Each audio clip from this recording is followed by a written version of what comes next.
is 5 o'clock on February 24th, and I'd like to call to order a meeting of the Education Operations Committee meeting of the Wausau Board of Education. The first agenda item is to approve the minutes of January 27th, 2020. So I am seeking a motion to approve those minutes. So moved. Second. All in favor? Aye. Opposed? Abstentions? Motion carries. Next on the agenda is public and student comment.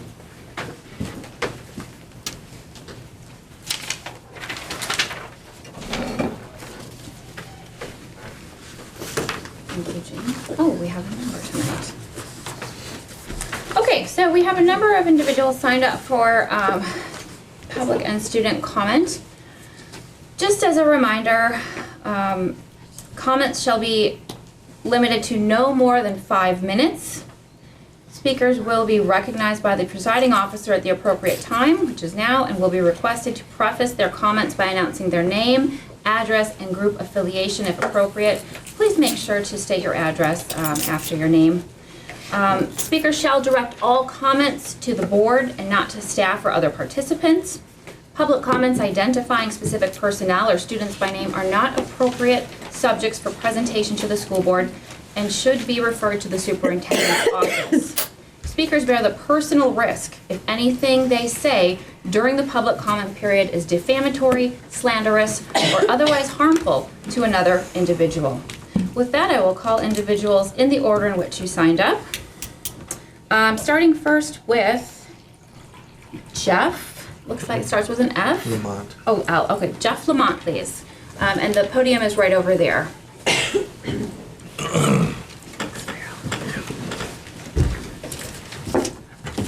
I'm Jeff Lamont. I live at 1201 East Hill Drive in Wausau. I speak as a member of the Human Growth and Development Curriculum Committee, given the order in which the comments come before the presentation on by the Human Growth and Development Committee. I wonder if it would be possible for me to defer my comments until after that presentation. No, we have to go in the order that the agenda is. All right. Well, then I'll simply say that I was proud and am proud to have been a member of that committee. I feel they worked very hard. I feel they have taken into account the best information that is available for the construction and development of the Human Growth and Development curriculum. I do feel that the evidence strongly supports a comprehensive approach to human growth and development education. That's as opposed to abstinence only. Educated people make better decisions, more responsible decisions, less emotional decisions. I feel that the committee has taken into account appropriate educational materials in developing the curriculum. I feel that it encourages a broad-minded approach, not just to human growth and development, but to the entire sociologic and ethnic and gender makeup of a student body or a community. And that in doing so, it prepares students for being responsible, caring, sympathetic adults far beyond the nuts and bolts of the material taught in the curriculum. I really don't have anything else to add. I feel that all the material is germane. Some people may wonder, should we have included material on family makeup? What constitutes a family? I think that the law and various public organizations, professional organizations have made it clear that the definition and concept of family goes far beyond the traditional heterosexual one man, one woman image. And there is good evidence, and I would say overwhelming evidence, that children raised by same-sex couples just as well as those raised by heterosexual couples, that the concerns about support, nurturing, those are entirely within the capability of a committed couple, whether they be same-sex or heterosexual. And I just offer that. As far as whether that should be included in the curriculum, you have to stop somewhere. And if you look at the curriculum suggested by the CDC or the Department of Public Instruction, they do not include that information. That's not to say it is not important information. It is to say, maybe in a different course, maybe in a different way. There's a lot of important biochemistry, but it's not all included in the biology course. It doesn't take away from its value. And with that, I'll conclude. Thank you. All right, thank you. Thank you, Dr. Next up, we have Sharon Stecker. And I neglected to point out that Clerk Peck holds up a sign at various intervals indicating how much time you have remaining, and she's over here. Sharon Stecker, I'm from Wausau, Wisconsin. Not in the school district, but concerned about education everywhere. And, what I'd like to say is this is an extraordinary opportunity for educators to, with the health and development curriculum. My understanding, and correct me if I'm wrong, is that marriage was not going to be included in that, or I wanted to address the importance of what I feel that brings to education for our children. So I have 2 points. One of them was that 327/2015, the Supreme Court ruling that made same-sex marriage a national right. And I was thinking about that. And if I say anything that's inappropriate, correct me. I'm not a public speaker. I want to be very respectful of all of you. The irony of that in light of marriage education in this curriculum, like maybe not being included. My second point is, I looked up the mission statement of the Wausau School District, and it says to advance student learning, achievement, and success. And I'm thinking from my perspective to not include marriage as an option is a half-truth. And that we deprive children of that educational opportunity to process that from the education they would get from the curriculum. We don't define what that is for them, but we encourage them to have options. And hearing it from a broad, healthy perspective. So in closing, I would just like to say, will this committee be remembered for enhancing and expanding that aspect of relationships that isn't always well done. Marriage isn't, it comes with a lot of, as we all know if we've been married, a lot of ups and downs. But the piece, the thread that might keep, I was thinking when I came here, if marriage would be presented in a curriculum, and a student asks the teacher, are you married, and what's good about it? That's a good thing, I would think. So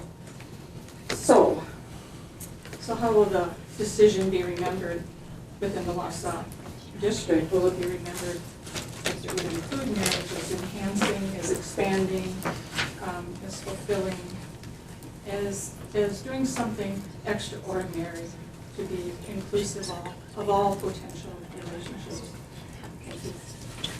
All right, thank you. Next we have Jack Hogendijk, and as a reminder, please state your address.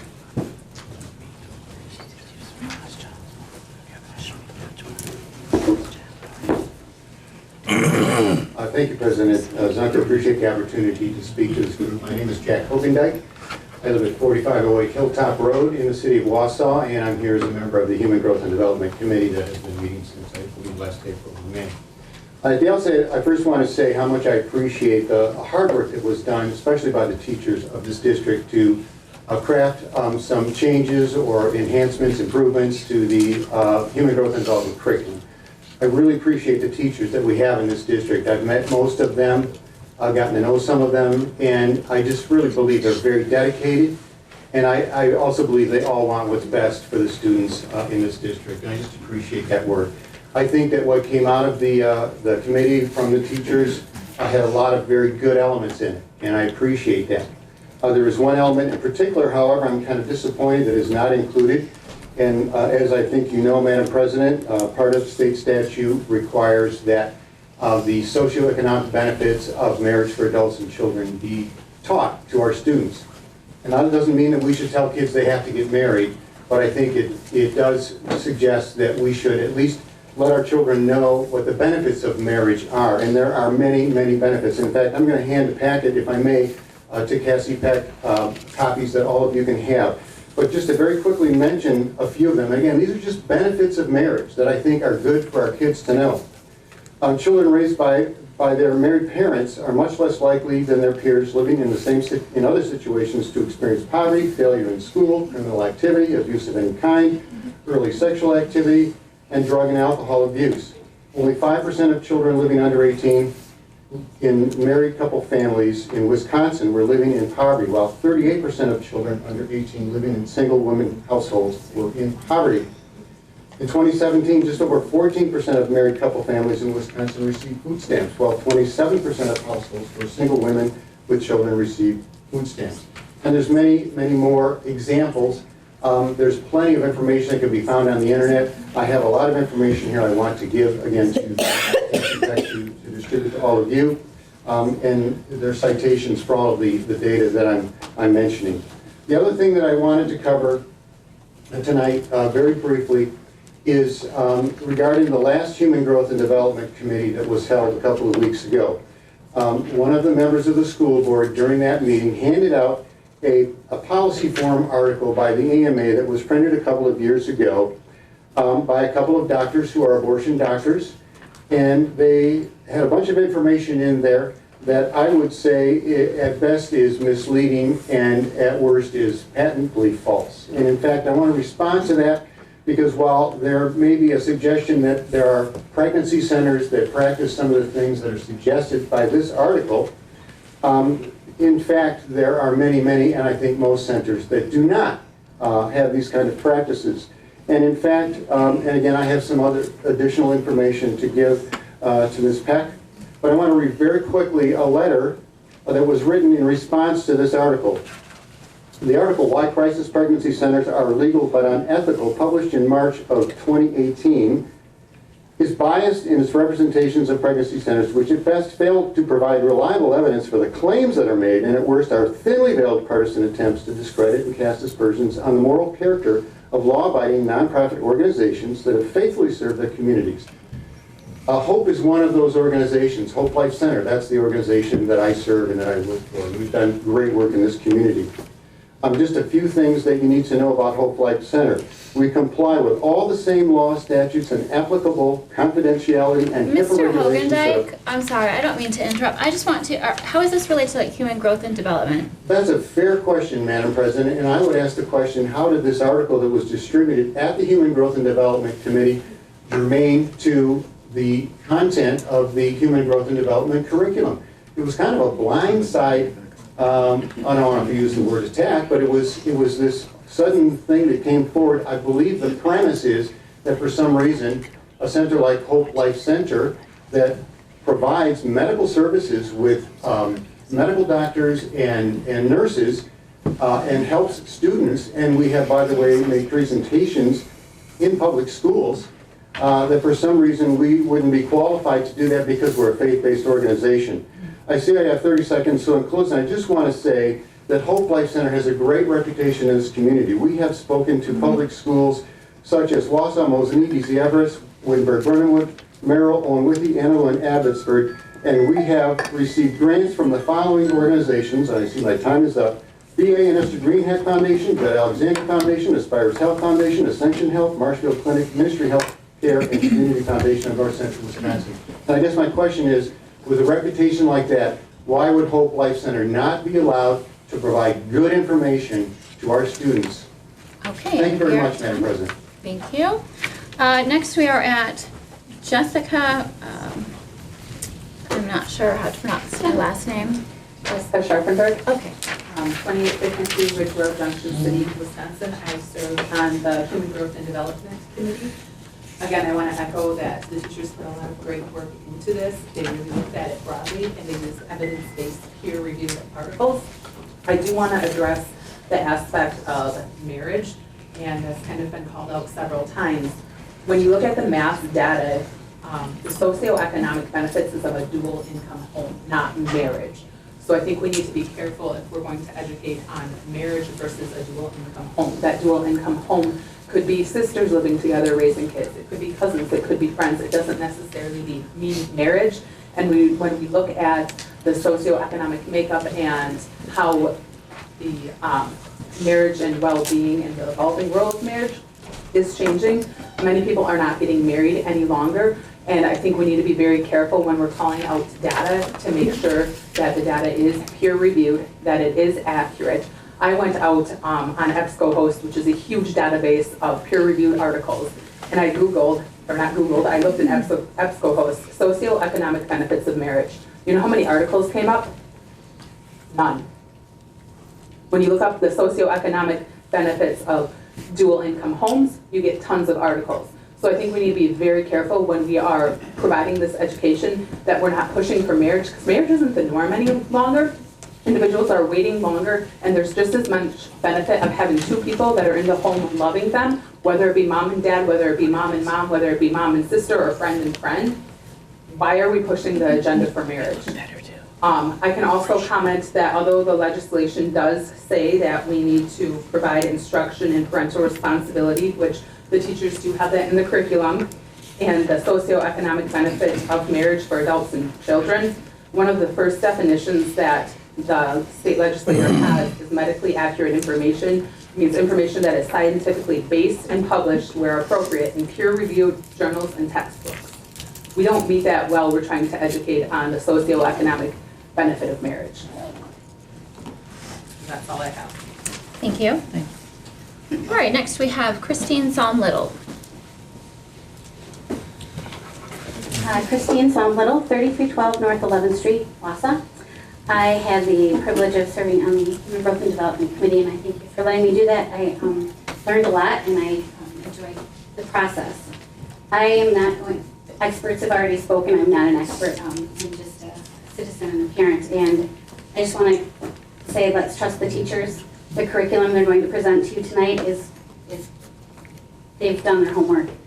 I think it meets and exceeds the needs of our students, and I think that's key, is that we are meeting the needs of what the students need to be responsible and make good decisions. And so this is a great opportunity as a community to do that with this curriculum, and I'm really grateful to see the hard work the teachers put into it. I trust them.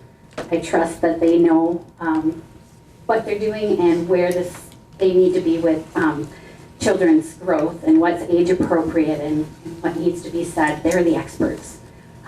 This is their job. And so we need to trust that the curriculum we're giving to you tonight is the best curriculum out there. And that's all I want to say. Oh, I'm sorry. One more thing about the issue with the crisis pregnancy centers. I think the only reason that came up in debate is because the Hope Life Center was talking about how much they came into the schools and they taught 3 classes to freshmen, and I think there's definitely some concern based on some of the things that they've represented, I think, to some of us in the past. So I think it was definitely germane to the conversation of the committee. However, we've made a decision, we've approved the curriculum, and I think what they've done is great, and I hope that you will approve what they submit to you tonight. Thank you. All right, thank you. And next we have Amy Leonoff. My name is Amy Leonoff. I live at 906 McIndoe in Wausau. I am a marriage and family therapist in the community. I specialize with kids and adolescents and their families. And I wanted as well to address the issue about marriage. So that statute that has been referenced several times was originally written in 2000, or it was written in 1985, has not been updated since 2011. There's a ton of more recent information that is out there with regards to the benefits of marriage that have been referenced. And the new information, the newer information, really stresses the importance of family stability. It does not stress that idea of marriage as the kind of be-all and end-all. And so I did attend one of the previous meetings when curriculum was discussed. I was really impressed with what I heard, and I'm confident that the curriculum as it was presented covers the issues that relate to family stability and healthy relationships, whether it is within a marriage or whether it is within some other sort of family format. There are many things that we can be promoting in our community and in our families that will help provide better outcomes for our children, and marriage is not a necessity for that. All right, thank you. Thanks to everybody for providing their public comment tonight. We will move on to the next agenda item. And we have two proclamations for this week.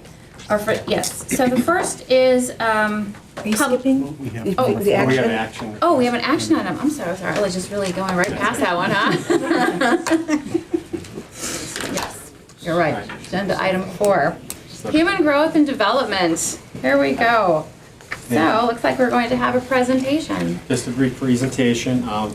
We have Patty Zemke and Jess Truax here tonight as health teachers from the district who were on the committee and worked as part of the committee. So I'll just give a brief introduction, and then I'm going to let them just give a short presentation on the curriculum itself. First of all, I'd like to thank the teachers. They did a wonderful job. Just took a very balanced approach to this, and very cognizant of what their role is in all of this, with the idea that the parents come first in teaching values, and that the school is here to provide information that's accurate to all students so that they can make good choices.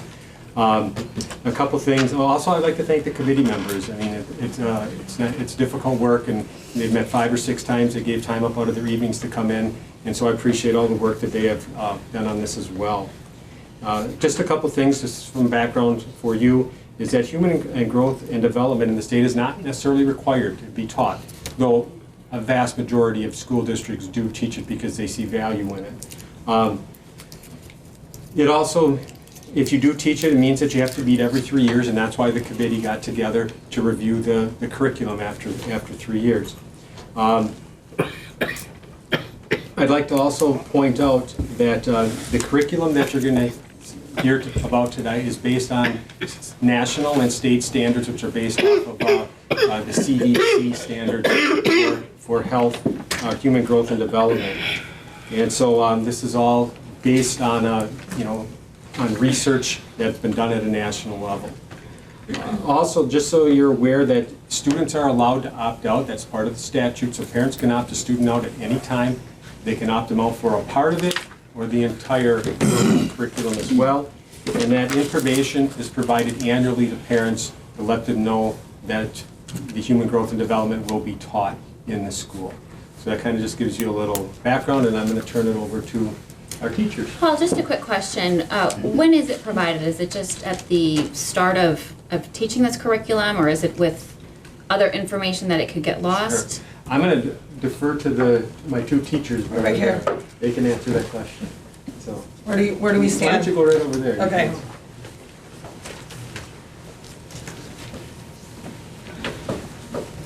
All right, can you repeat your question, please? Yeah, well, Paul had mentioned that the information that parents and guardians could choose to opt out of their children learning the material is provided, but my question is, when is it provided? Is it provided with, and secondly, how is it provided? Is it provided with other material that it could get lost, or is it a standalone presentation of information? Go ahead. It's provided with other materials so that it could potentially be lost. But each teacher also sends a reminder letter the week before we start the curriculum, Okay. so that parents can call us if they have any concerns. Thank At the you. high school, I've done a message via Infinite Campus is how Right. I sent a reminder to parents. But during registration at the high schools is when that information is distributed. Thank you. Right. Okay, so to put some of the concerns to rest about the discussion of family, and the skills that we teach, which you should have gotten the health education skills, many of our skills ask students to consider family when they're practicing their skills. So when they are analyzing influences, they're analyzing the influence of their family. It doesn't say what kind of family is, it just says, what is your family, how do they influence you? When they are learning how to communicate, which the human growth and development curriculum, that's kind of the old name. The new name for human growth and development is interpersonal communication skills for sexuality. So students are going to be learning how to communicate what they need and what they want. And right in that skill, it talks about family. Standard 6 for goal setting. What do you want out of life? How do you want your relationships to end up? Ask them to consider their plans for the future. Standard 8 for advocacy is including their family members. How can they advocate for family, and what does it mean to teach their family? So family is talked about a lot throughout our whole curriculum. And as far as economic income with this, I was going to ditch the lesson this year, but I guess I shouldn't. I do this baby cost sheet in 6th grade, and they get to pick out of a canister if they have a boy or a girl or twins, and they go online to Walmart or wherever they like. Some like to go straight to, what's the really expensive one? Gucci? Yeah. And they have a list of things that they need and things that they need to provide, and they find out what it costs from age, from birth, including the hospital bill, all the way through college if their child chooses to go to college. And so they get those numbers, and then I bring them back and, okay, well, what kind of job are you going to get, and how is this going to look if you're a teenager? And so they have to figure out that, and they do say, well, what if our partner is going to help pay? I said, okay, well, let's see what they have for a job.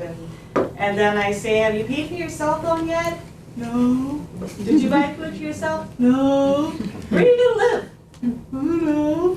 And we talk about where they might live. Is it on the bus route? Do they have a car? How are they going to get to their job? Where's the daycare facility? So we talk about it in 6th grade a little bit with the ending message. Whoever is taking care of you, go home and thank them. And maybe you could do the dishes or vacuum and pick up your things and be responsible, because that's a lot of money. So there's my economic lesson in 6th grade. Yep, and at the high school, we do an activity that discusses when to become a parent, when is the right time, and then kids have to evaluate what plays into that. Financial, education, finding the right partner.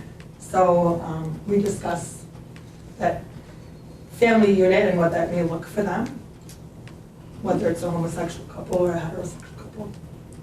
So I feel like we do a good job or discuss it. Right. So at the high school, as far as changes that we made to the curriculum, first of all, the name change. Instead of human growth and development, it's now interpersonal communication and your sexual health. We are skills-based, so the name of our unit has been changed because we're focusing on teaching them the skill of interpersonal communication. We added LGBTQ terminology, so defining terminology that we feel is appropriate for kids. We've added pornography and media literacy to that. So understanding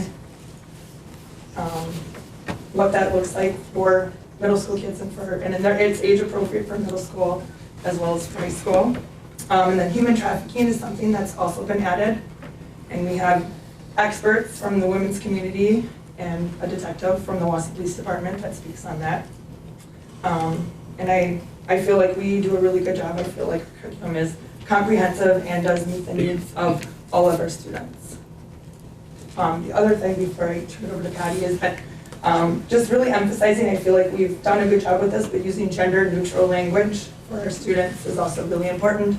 So just making sure that as educators, we're cognizant that all of our students feel valued in our classroom regardless of where they are within their own sexuality.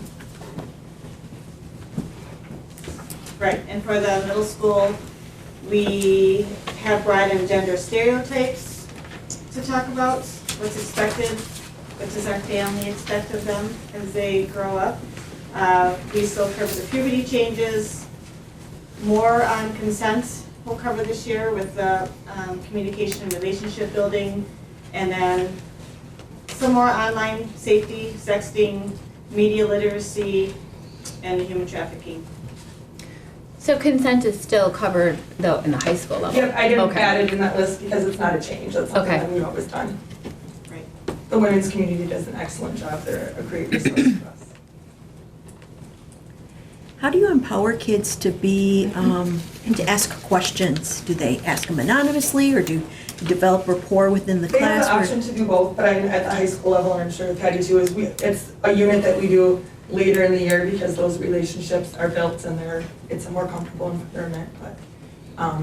So you there's feel also like the kids question ask the box. questions that they need to ask, Mhm. or see you Absolutely. privately? Yep. Sometimes they just write a little note, leave it on the desk. But usually they're pretty open to asking. That's great. I've been very impressed with the material that you developed. It was absolutely wonderful. The human trafficking, the pornography, some of those issues are just absolutely key issues. I do have a question, however, that I understand that Hope Literacy Resource Center was making some presentations in the past, and they're not included in the current curriculum. And I know there's some contention about some information or misinformation that was presented. Is there a reason that they were not included? At Wausau, I'm a teacher at Wausau East, and Hope has not come and spoke at Wausau East as part of that. I know they were at Wausau West.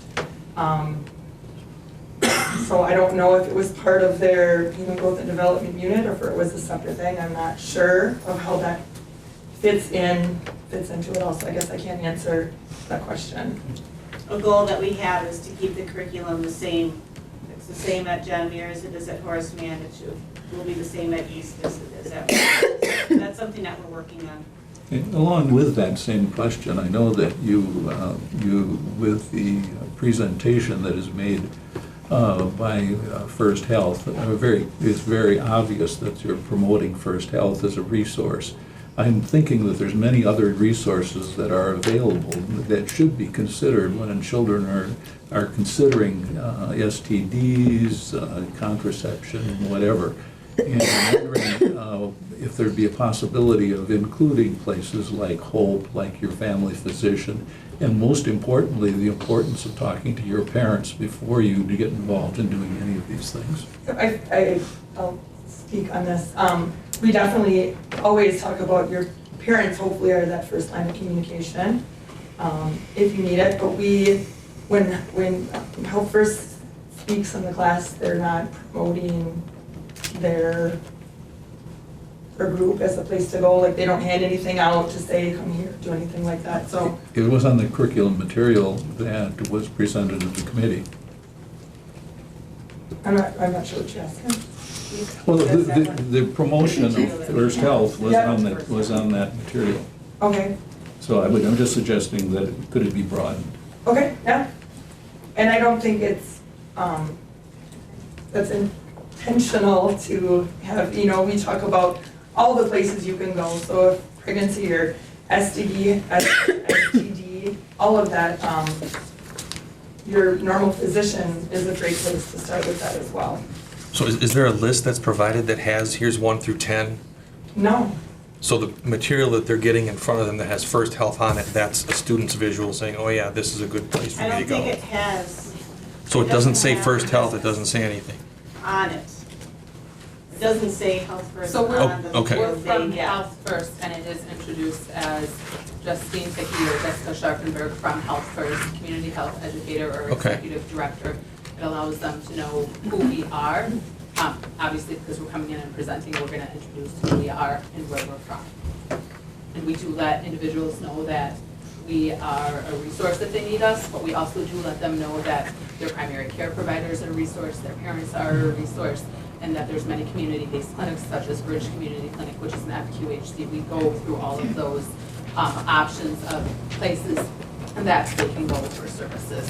And would you include Hope? Hope Pregnancy Crisis Center does not offer contraceptive care. I understand they do STD testing though. They do limited STD testing for females only with a limited scope, and they also do not provide prevention. So what is the vetting process then to be able to make it into the classroom, I guess is my overall question.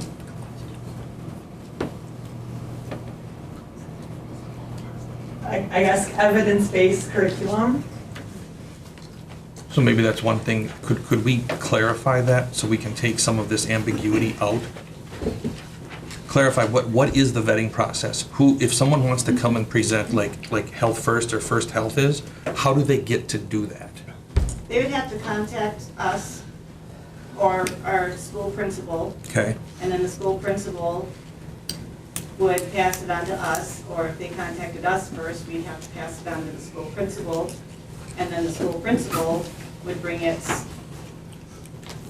to somebody higher above us, maybe Paul, I'm not sure. But before anybody presents in our classroom, we listen to what they have to say. We Sure. give slides ahead of time and their material ahead of time. What we're really looking for is just a neutral service. right, So- and just to be clear, I'm not advocating one or the other, all I'm looking for is equity in the process through Right. which someone can come and participate or present or whatever it is in the school. So if you, the two of you, are the conduit to that, is that what I'm hearing? If someone It wants can to, be, but there's well, other. and that's what I'm saying. Yeah, what I Paul. think, yeah, that's a good question. I think and I hear what you're saying, what I can do is I'll set up a process. I'll Okay. work with the health teachers and we'll establish a process for that. Okay, and then Okay. we can report back to you on that once we get it. I would imagine the teachers would prefer that as well. We don't want it on any individual teacher to have to make that decision. It Right. should go through. And if we want continuity between the schools. Well, an important consideration in that is that we all need to know that there's only limited time, so only a certain number of groups would ever be able to present, and so you want the most comprehensive. And so that would probably be part of the answer as well. Right. Part of it is just making sure that all the available resources are available. Getting back to that question, In there published form. there isn't a list. Is that right? There's no list that says here are the places you can go to, and it has one on there, right? There just isn't a list at all. Correct, but we Okay. are working to develop a page of resources for parents and students to use for websites, or what if my student has anxiety? So we are developing a page of websites and resources that are founded educationally that parents and students can use. So we are coming up with a And list. to me, I think that makes sense, right? I mean, it seems like it's intuitive that everybody would know where to go, but I think for you guys to provide a list of vetted, credible resources, to me, seems to make sense. So, we also want to be clear about what's on that list, though, as far as what is best for the students. So, when you're pointing out some of the differences that we're hearing here,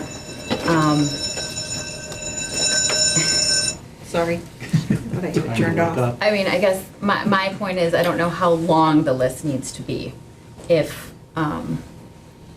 you can identify a number that meet the comprehensive needs for the students to be fully educated, then that seems like it would be sufficient. Correct. Yeah, it needs to be annotated so they know what services particularly are offered. Yep. Can someone clarify the statute? Because I heard that it was enacted, or that it hadn't been updated since 2011, but it was enacted in '85. You don't have to teach it, but we choose to teach it. I'm just trying to get my head around that to make sure that we are in compliance, because regardless if something has been updated or not, we still need to make sure we follow it. One of the required, I've got the statute in front of me, one of the required subjects if a school board provides instruction in any of the areas that we're talking about is that instruction in parental responsibility and the socioeconomic benefits of marriage for adults and their children. It's a required statutory piece. And I think there's, even though there may be some debate about what a family is now or that sort of thing, it still is a required part of the statute.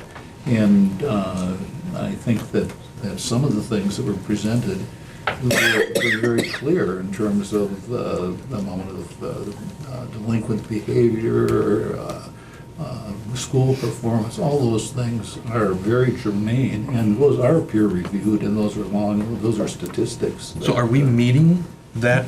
I don't think so, Yes. based on We what's are. been presented. Can I share a Wisconsin state curriculum that was developed by the state of Wisconsin that does not have the marriage Now, aspect wait a in minute, the curriculum?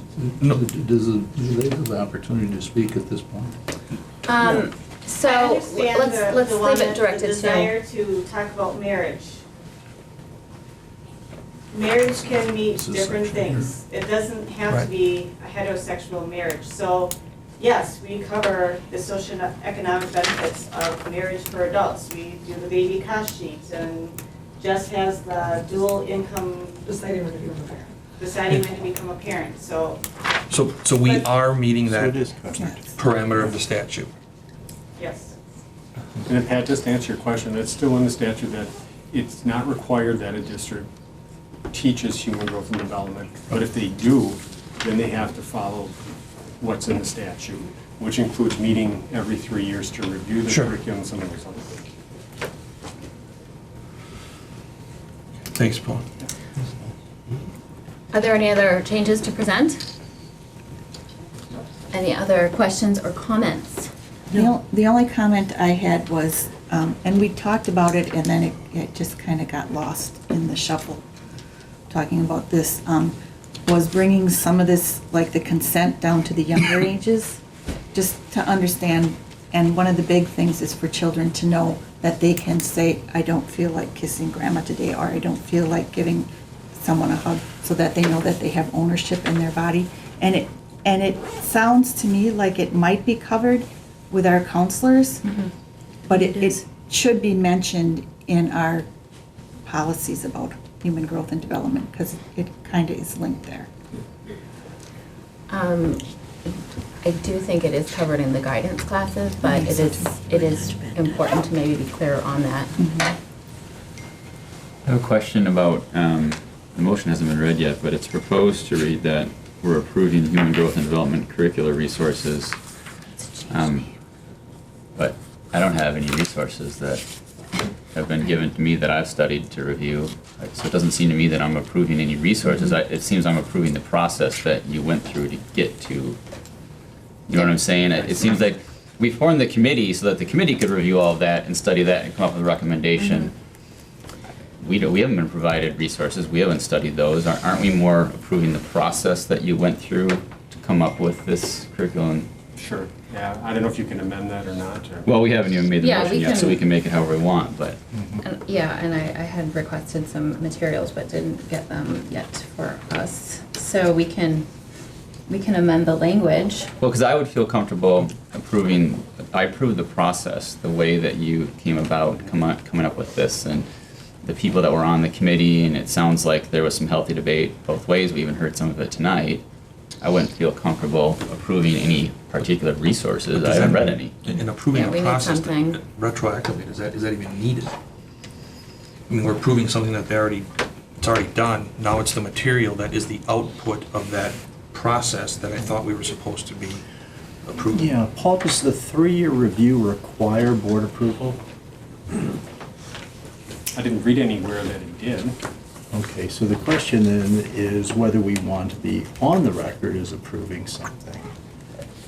Whether it's required, even though it's probably not required, so far as we know, it's not required. It would be a good idea, as far as the public's concerned, that we be on the record having said we approve the resources if that language is what's necessary. Now, if it's not necessary in statute, then it's our own doing. So, does the motion have to stay the same at the regular board meeting, or can we approve the process here, get the materials that we want to review, and modify the motion at the next regular board meeting? We can do it any way we want, because I don't think there's anything in our policy that the board as a whole has to have approved a policy before, or a policy or a process or whatever, before it comes to the full. Yeah, and I just want to be clear, I'm not saying that I think that we should sit down and review all the individual resources and the options that were included and excluded. That was the purpose of the committee. Yeah. That's what the committee does. So what would be the point of having the committee if we were then going to take it on ourselves to do that? I think it's to support the teachers, because this is one of those very touchy topics, and it helps the teachers if they're in their classroom and they know that they have board approval, so that when a parent comes to them, it's just not me in my classroom teaching this. Well, It was approved. and I don't need to see the actual resources either, but I'd like to see something documented that was basically what we presented, or was presented to us, that says, this is what it was, these are the changes, and that's what we don't have. We don't have that. No. No. Okay. And I did request. Maybe I didn't, Cassie. Okay. Okay. So now here we have it. Okay, so we can do it either way.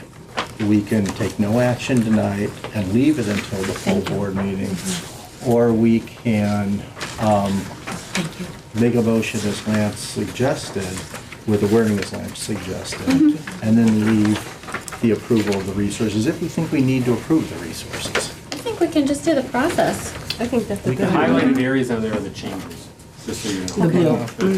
And then why don't, Trish, why don't you then talk to Superintendent Peltz about the process regarding the resources and come to some decision on whether that's necessary. No, I think that we have the information that we need. I think we really need to address, because it is statutory, to deal with that socioeconomic piece of marriage. And, I mean, when I look at the issues that we're looking at in ACEs, the issues that we're looking at with the bullying, the issues that we're looking at with problems with students today, and the breakdown of the family, I think it's incredibly important that we review that material and make sure that it's included in this material. Can't we get reviewed by an attorney? I think that there was a lot of work that went into this process. And I think we have our teachers and our administration and the experts that provided materials. And I don't know that we need to delay any further. I don't either. So I think that we should move forward with a modified motion from that which is presented. And I will also change the language from human growth and development to this new interpersonal skills for sexual health. I'll reference it that way. Is that amenable? Yes. Okay, Yes. so, Are you sticking with curricular resources? process. Process. Okay, good, thank you. I'm gonna say maybe curricular development process. Is that name change in effect at the middle school too? Yes. Okay. May I bring up the fact that we have a NEOLA policy, number 2414, that addresses the process and all of the do's and the don'ts that we've already approved, so that would be something to take a look at. Well, I believe that we can move forward on this. I don't see a need to delay this, and we can move forward. So I want to say thank you to everybody, and we're going to move on with this motion. I am seeking a motion to recommend to the full Board of Education the approval of the interpersonal skills for sexual health curricular development process. So moved. Second. All in favor? Aye. Opposed? No. Abstention? Motion carries. All right, thank you to everybody for your work that served on that committee and helped develop that. All right, now we're moving on to proclamations, and this was a little bit out of order, which is why I jumped to that. First of all, we have 2 proclamations this week, and I will ask Beth Martin if she would please read the proclamations for National Public Schools Week. Whereas We Love Our Public Schools Week is recognized annually as a time to celebrate our public schools, honor those who work in our public schools, to ensure our kids receive a high-quality public education, and to promote the principle that public education is a pillar of our democracy and vital for our future. And whereas the need for a strong public education system is a nonpartisan issue, and public education is delineated as a state right in Wisconsin under Article 10, Section 3 of the Wisconsin Constitution. And whereas the Marquette Law School poll has consistently shown that Wisconsinites support increased state support for public education, and specifically increased state support for special education. And whereas the heart of many Wisconsin communities is their public school district, as public schools keep American democracy and civil society alive by educating our kids, inspiring our future leaders, and laying the foundation for good citizenship. And whereas thriving communities depend on thriving public schools that meet the needs of our kids today and our communities and employers of tomorrow. And whereas public education requires the support and investment of our state and local elected officials to provide adequate funding to ensure strong educational outcomes for all Wisconsin students.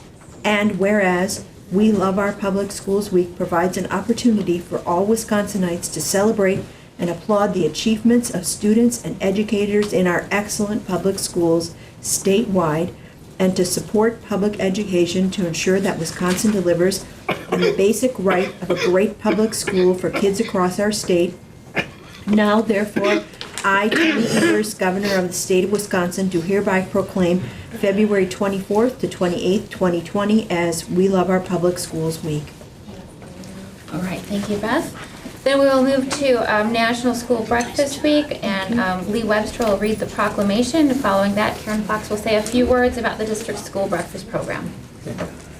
Whereas for more than 30 years, the school breakfast program has contributed to the health and educational development of our state's children by giving nutritious breakfasts available in Wisconsin schools. And whereas the school breakfast program plays an important part in promoting healthy eating habits of children and combating childhood hunger. And whereas studies include that students who eat a breakfast have improved mathematics grades and reading scores, enhanced classroom attentiveness, reduced absenteeism and tardy rates, fewer nurses visits, and improved psychosocial behaviors. And whereas school breakfast programs can significantly enhance the students' learning environment, allowing children to concentrate on graduating with the skills and knowledge they need to be successful in the workplace or with their further studies, a primary goal of every child, a graduate, college, and career ready. Therefore, be it resolved, I, Carolyn Sanford Taylor, State Superintendent of Public Instruction, declare March 2 through 6, 2020 be proclaimed as National School Breakfast Week, a time to pay tribute to the many concerned individuals involved in this program, including state officials, school food and nutrition service professionals, school administrators, teachers, parents, local civic leaders, and many volunteers. Signed, Carolyn Sanford Taylor, State Superintendent of Schools. All right, thank you, Lee. Okay, thank you for allowing me a few minutes to highlight our district breakfast program. The numbers, I kind of pulled together a little slide here. Everything you see is from this September up to January 31st. A few interesting points when you start looking at the numbers. Out of the 166,000 total breakfast meals that we've served so far, 121,765 of those have been free. And you might ask why, how can this be? So we do have 7 community eligibility provision schools where all breakfasts are served free to students.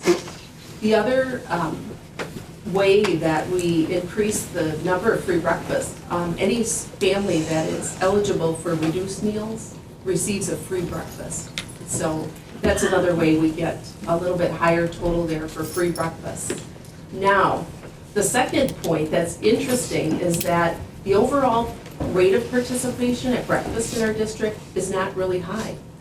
And I would say our state, if you've heard news, over the last year, we do rank near the last one of the last states as far as breakfast participation overall. So I think that is an effort that is a statewide effort to try to promote an increase of breakfast consumption.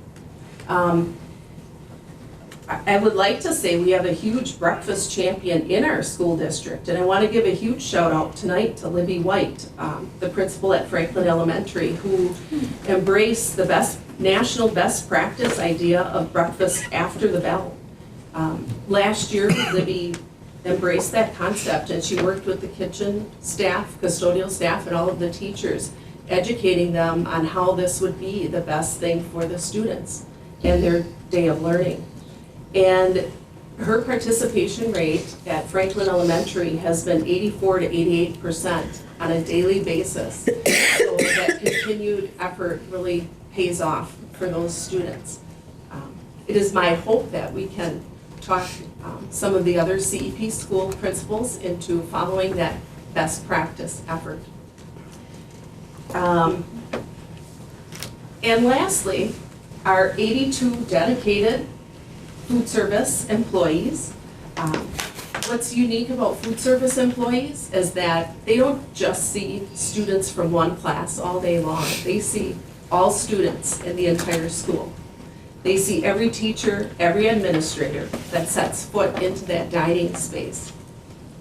And I give kudos to these nutrition employees who are the ones behind the scenes serving the correct portions of fruits and vegetables, protein, whole grains and milk, 1 5-star meal at a time. These are the employees who raise test scores, lower behavior problems, and serve from the safest, cleanest kitchens in town. We always joke that we're the biggest restaurant in town, and that's without a doubt. So next week's Out of This World menu is, you can look it up on the district website under the nutrition department. We're going to be serving Flying Comet cereal kits, Saturn's Ring donuts, Supernova breakfast sandwiches, Blast Off breakfast bread, and Blueberry Bot muffins, just to name a few. We're going to have a lot of fun games, puzzles, and prizes for the students who join us for breakfast next week. And we look forward to entertaining you at breakfast. You're all very much welcome to come and participate and enjoy the fun with the students. So thank you. Do you think that part of the reason for the sort of low rate of participation in breakfast has to do with a lot of our students riding the bus and the time, getting, because I know that I don't, like my son, for example, I mean, he's gonna go hungry if it's gonna cause him to miss a minute of morning recess. I've tried to explain to him what the word recess means. It's not really recess if the day hasn't even started yet, but he's not hearing it. So if it's, 1 minute of that morning recess is missed, he's not interested. I think there's a lot of students that are probably on his same bandwagon. As far as the busing, I can only really say that I've witnessed that at one school. And that maybe on bad weather days that might happen. But generally, I guess I'm saying if the recess is 8:15 to 8:30, for example, and the buses are pulling in at 8:15. Right. Makes it kind of difficult to get in the breakfast line Right. and eat breakfast. That's for sure. And that is true. That is why breakfast after the bell is such a well-received and a promoted effort to try to increase school breakfast. That's where I was going to go with that and ask if that was indeed the case. And, well, let us know if you need something coming from us. Yeah. And we can come back and talk about that and talk about the pros and the cons of the board being behind the action. Great. And then I have two things.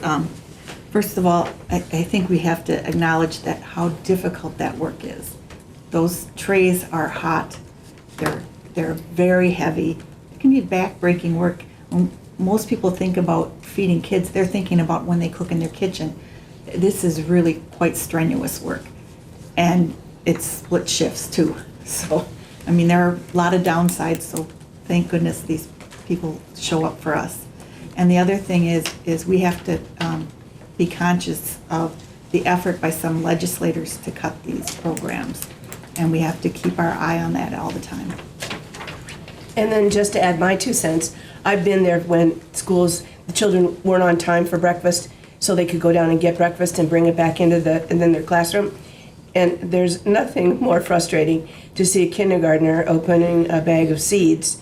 I don't know if you still serve seeds, but they go all over, and then now there's a huge mess. And I'm just practically thinking of learning time, so I'm hoping that, I think it's a good idea, but I think it has to be food that's easy to have in the classroom. And I just, take that as a point of instructional learning, because in that particular room, there are at least 4 accidents with seeds, juice, milk, and milk happens all the time, I know that, but some of the other food items are not conducive to have in the classroom. You're saying no syrup. Well, yeah, that too. Yeah, I mean, it's just practicality. Then they're all sticky, but I think it's a great concept.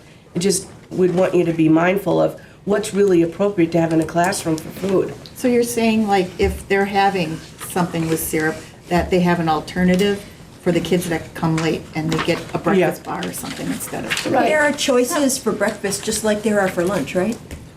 Generally, we write one breakfast menu, Oh, but okay. if they want a different entree or breakfast entree, it usually diverts to a cereal kit. Okay. Okay, thank you so much for presenting that information. Appreciate that. We're going to keep moving on. And way to go, Franklin and Principal White, on those amazing numbers also. Okay, agenda item 6, Wisconsin School Nutrition Purchasing Cooperative Agreement.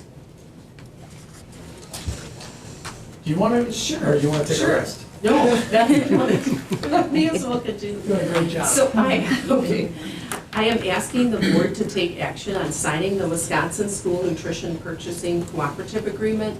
We have had this agreement for this buying group for quite a few years. And you have the background information in your board books.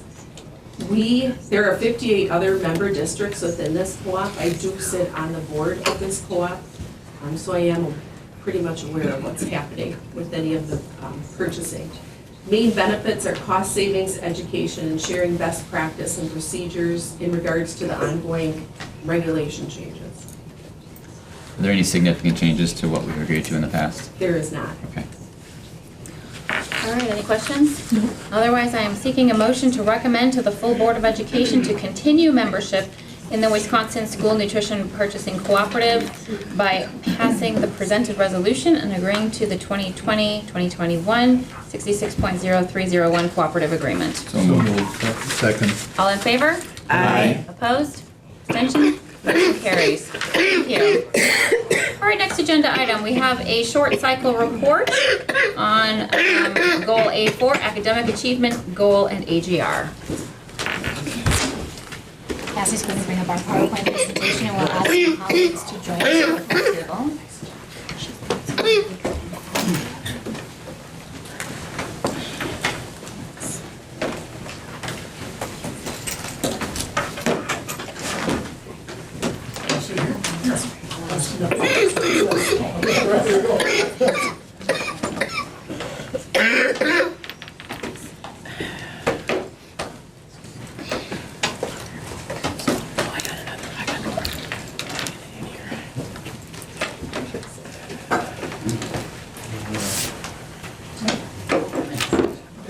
Settling in, on behalf of the members of the Education Department and those campus principals that serve at our AGR schools. And AGR is our Achievement Gap Reduction Program, which we participate in at 6 elementary schools. On behalf of our team, we're here this evening to share with you a whole child, whole Wausau short cycle report. We'll draw specific attention to some of the data that we'd like to share with you mid-year from our AGR schools. However, we'll also represent data from all of our schools, elementary, middle, and high school. We'll begin by bringing back to our Board of Education what is our current goal in Achievement 4. By the spring of 2023, there will be an increase of 30% of the number of students meeting or exceeding proficiency in reading, writing, and mathematics, as evidenced by scores on state and local assessments. And this evening, we're going to draw attention to one of our local assessments called FastBridge. So what are we attempting to accomplish as a team? And when I say team, I represent the Education Department as well as all campus principals, elementary, middle, and high. We'd like to build capacity to support the implementation of our new math curricular resource. That is the resource that was approved in the spring of 2019 by the Board of Education at the elementary school which is classroom ready math, as well as iReady. We're also building capacity around FastBridge, and you'll hear more about this. This is our new screening assessment that has supplanted what you would know in the past as AimsWeb. AimsWeb sunsetted this past summer, and we went through a vetting process. So you'll hear in a moment from one of our colleagues more about that. We're working to increase our family engagement at all of our schools, elementary, middle, and high, and we're working very closely with those educators in our buildings as well as our campus principals. We're also extending and enriching professional learning opportunities, including coaching, to support effective pacing and small group differentiated instruction. We've partnered with Curriculum and Associates. That is the parent company for our new math resource. So we have had a lot of ongoing both professional learning and coaching throughout this year. You'll hear more about that in a minute. And in-district coaching with our district specialists. That would be Amy McGovern and Lynn Strela, who specialize in literacy, and Derek Catlin in area of math. I'd like to introduce a colleague of ours in the education department who you may or may not have met before. Her name is Julie Spalding, and Julie represents and is in the position of the RTI specialist. One of Julie's main responsibilities is to have oversight of our screening tool, which we implement at elementary, middle, and high schools, and that's called FastBridge. Again, I referenced that this has supplanted the previous tool we used to use called AimsWeb. So we'd like to take the opportunity tonight to go a little bit deeper into this tool. It may be the first time, or maybe you've heard just about it at a surface level, but we want to give Julie the opportunity to share information with you as school board members so you understand the assessment tool that we're using. And then if you have questions, we certainly want to answer them. That will set the stage for some of the new reports you'll see for those of you on the board for longer than the last year. You used to see some graphs that included AimsWeb data. We now have FastBridge graphs, which both our campus principals, Julie, and members of our education department, we're very excited to share those with you. We hope that you find them user-friendly. But before we show you those graphs, since it's a change, we really want to take this opportunity to share with you more information about the tool because it is new. So I'm going to turn this over to Julie Spalding. Pass. Thank you, Julie. Save a whole lot of text. Well, thank you, everyone. I'm Julie Spalding, and I am going to give you an overview about FastBridge Learning. That is one of my jobs that I do within the district. I oversee FastBridge Learning and then work with teachers and administrators throughout the district to help support them with FastBridge. So our FastBridge Learning system is our benchmark assessment system that we use along with progress monitoring assessment that we also have within this system. So think about it in this term. We have this system that we can use 3 times a year to get a dipstick measure of how our students are doing in the areas of reading and math. And within the FastBridge system, there are different assessments. Some are built for our early learners, our K-1 learners, and I'm going to explain those tonight, as well as our upper and middle and high school learners as well. And what these assessments allow us to do is to see how our students are growing in these various areas, and it also gives us opportunities to look at that data individually to see how students are growing, and then look at it within classrooms and grade levels, and then schools, and then across the district. So the unique thing that we are really excited about with FastBridge Learning is it gives us measurements in terms of benchmarks and norms. And to just give you a little bit of an overview of how those are different, when we think about benchmarks, we have a specific number that we want to see students reach that would tell us if they are proficient or not. So for example, a student might take a reading assessment and there may be a benchmark number assigned that says if a student hits this number is considered proficient. When we look at norms, which FastBridge also does for us, it tells us where they are comparing to other students. And that's the exciting piece with FastBridge, is it allows us then to see how students are growing. So we may look at a specific number, let's say, and a benchmark, and then say, well, our students are below. But with a norm, then we have a better idea of seeing how much they have grown over time. And I'll walk through a couple examples with you so you have a good understanding of it. But it's really an exciting tool for us because then we can see how all our students are growing. Not just our struggling students, but our students who are proficient and our high achieving students, how much growth they've made as well. So what we're going to be sharing with you tonight is something called a group growth report. And FastBridge has a number of reports that are very exciting for us to use because it really helps us get an idea of where our students were at in the fall and now where they were at with our winter benchmark. And then we will look again in the spring to see where they finish up with in the year. Our group growth report is something that we have really gone in great detail with all our administrators and our principals, as well as our teachers, to help them understand that we can use this growth report to see where students were at and how much growth that they have made. So not only does it look at those pieces, benchmarks and norms, as I mentioned earlier, it also gives us opportunities to really dive in and look at specific students. I was recently at one of our elementary buildings and the special education teachers were very excited because they were looking at the growth that their students had made because they could focus in on all their specific students rather than just looking at a class or a whole grade. Oh, let me back up a little bit because then I want to try to, this is small, but we'll see it bigger in just a minute. So the group growth report does 3 different things. The first thing it does is it gives us a flyover of where all the students placed for each benchmark. So for example, the students take the assessment, we find out if the students placed high risk, or if they were some risk, or they were proficient, or they were exceeding. Then we can look at, in the winter, the same exact thing happens. We can look at that score and see where they placed again. And then now in winter, we were able to see the growth that some student, or exactly all students made in terms of where they were in the fall to where they were in the winter. So it's a neat thing. So I explain it to some people very basically like this. Let's say I am a high jumper, and in the fall, I jumped 10 feet. That was where my mark was, okay? In the winter, I jumped 14 feet. So I made a growth of 4 feet. So that's what we're looking at when we look at these growth reports, how much growth that student made.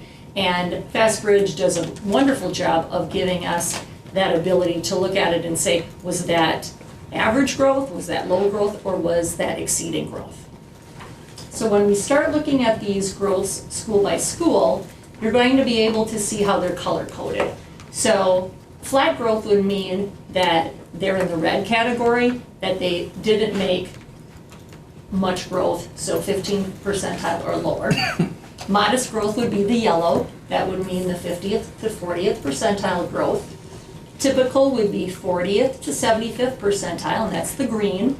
And then aggressive growth would be 75 and higher. So when we look at each of these growth reports, we're looking at the green and the blue and looking at that together to see if our students made adequate, typical, and aggressive growth. May I interrupt you just a moment? Sure, go ahead. And is that terminology now used on their report card? That's a great question. I don't believe that we've aligned the FastBridge language on the report card. We use standards-based language. It might be similar, but we would not have intentionally updated it to represent this. So how does it look on the report card now, Andrea? Proficient, advanced proficient, basic, is that, you still using those terms? I believe so, but while she's presenting, I'll see if I can. Oh, okay, I just wondered because parents get confused with when you keep changing what things mean. And so that, I just had to interrupt before I forgot, so I'm sorry. No, and I'm glad you bring that up because one of the great pieces of FastBridge Learning is a parent report.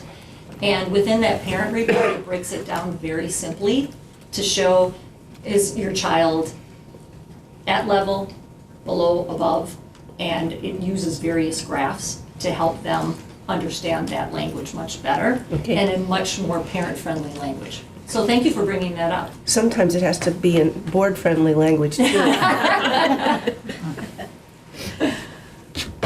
So what I want to do with these next few slides is give you an overview of the various assessments that we use for our benchmark screeners throughout the year. In the kindergarten and first grade levels, we use something called reading and math. And these are very dynamic benchmark assessments because what they do is they give us various subtests in each part of the year. So for example, in kindergarten, in the fall, there'll be 3 or 4 assessments that they will do in math based on their developmental level, like where they're at as a beginning kindergartner. Then in the winter, those assessments change based on where their developmental level is. And then it follows through into the spring. And then those various smaller tests or subtests are put together and a composite score is given. So then teachers can see and monitor the growth that each of the students have made. And it's been exciting to see the use of the early math and the early reading with our early learners, because those subtests really help teachers understand specifics. So where a student is at. So for example, they may be doing letter sounds in kindergarten. That kindergarten teacher can really pinpoint and see what sounds they have mastered and what sounds that they still need to work on. Oh, now I gotta ask another question. Go ahead. So is this done individually? With our K-1 learners, yes. It's done individually? So approximately how long does one of these assessments take? The 3 or 4 subtests that they do are very short. So anywhere between 1 to 3 minutes for each of the subtests. Okay, and the teacher's doing it while she's managing the classroom. That's what I thought. Okay. It's integrated with the curriculum, I assume. Well, the nice part is, and I'm glad you bring that up, is all of these assessments are based with the Common Core standards. So not only does this teacher give that subtest, but they can specifically see and say, oh, they're struggling with this specific Common Core standard, so I know how to address it instructionally in my classroom. Okay, so it's not a separate activity outside of the normal curriculum. It's directly giving that teacher information to say, I know exactly what that child needs now. But the assessment itself is still But it's not taking... separate. It's a separate, I mean, it's still an extra 20 minutes or whatever it takes out of the normal teaching to do the assessment 3 times a year. Would you typify it that way, that it's outside of the normal teaching? Well, you're assessing at that point, you're not instructing. So Yes, but you're assessing as you instruct continuously. So it's not necessarily, it's a very separate thing if we're taking a day out and doing testing, right? Outside of the normal curriculum structure. If you're assessing while you're teaching, it can be interwoven and not be an activity that could be discerned as separate from the normal teaching day. Is that making sense? Or? Yeah, I mean, it's not a separate assessment day, but I think what Teresa's point is still valid, though. Every time one of our teachers has to provide an assessment, whether it's these 3 assessments or something else, they're not actively instructing the rest of the class while they're assessing this student. I assume they're starting a project, the students are working, they're gonna assess this one, they're, like you said, they're trying to weave it in. Yeah. It's not like the other kids are just sitting there doing nothing, of course, but it's still, all of these assessments are just, it's more time it takes away.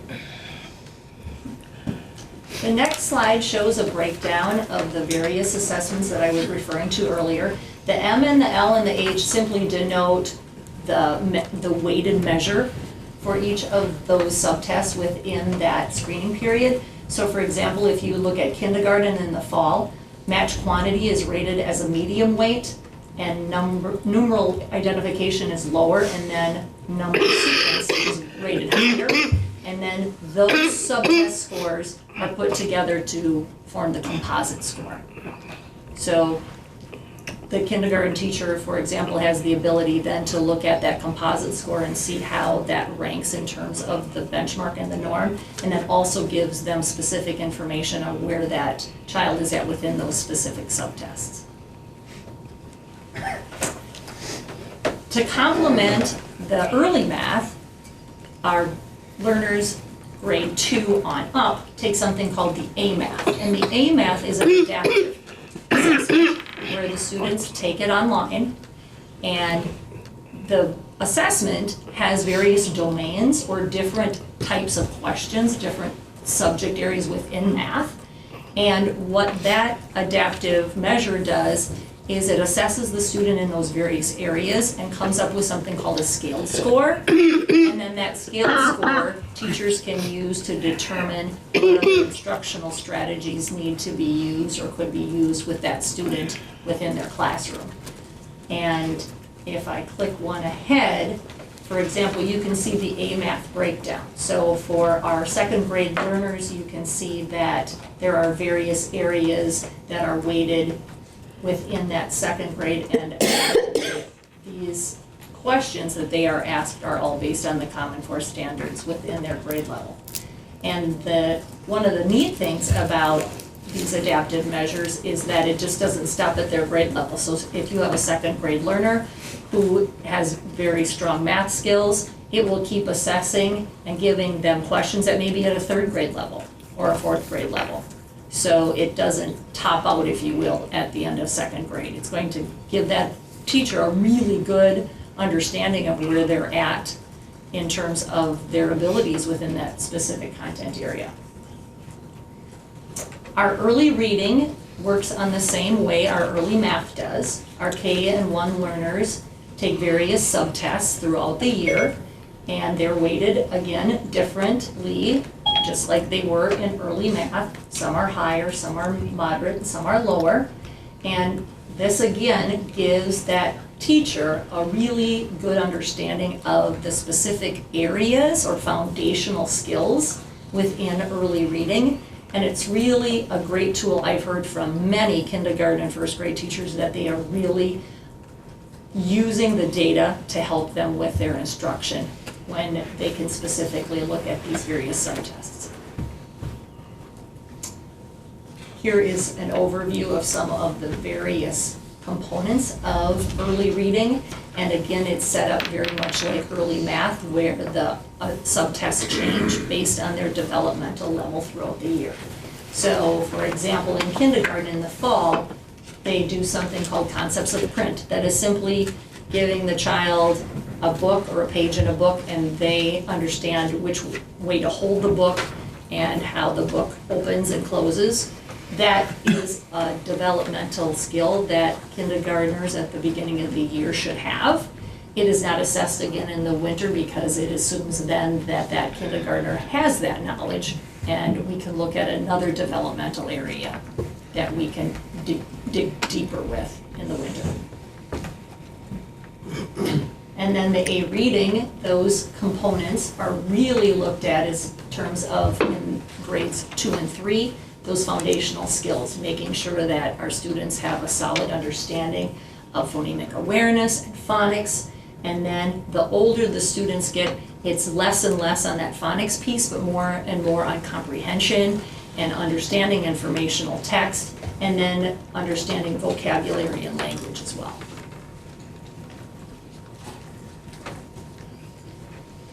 While I'm waiting for the clicker to come back, Okay. Teresa, I looked up the information just to answer your question about the report card Yes. language.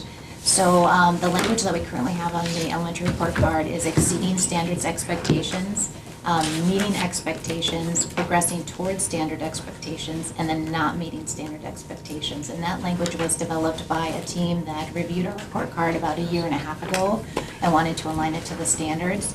And as I had a few moments while Julie was speaking to revisit why we wouldn't align the FastBridge language, because FastBridge would be a screener, and albeit one piece of information that would inform a quarter grade for a student, we're more about basing it in the standards. So I think that we would maintain the language that we have based on standards language, and this informs, and certainly the teacher uses that during the different times of the year. So does that answer that question? Yeah, I just wanted to know, I was just curious. Great question, yep. Okay, thank you. Got me in to take a look. So again, as I referenced at the beginning of this presentation, we're going to focus now on AGR data from our 6 elementary schools that participate in this state program.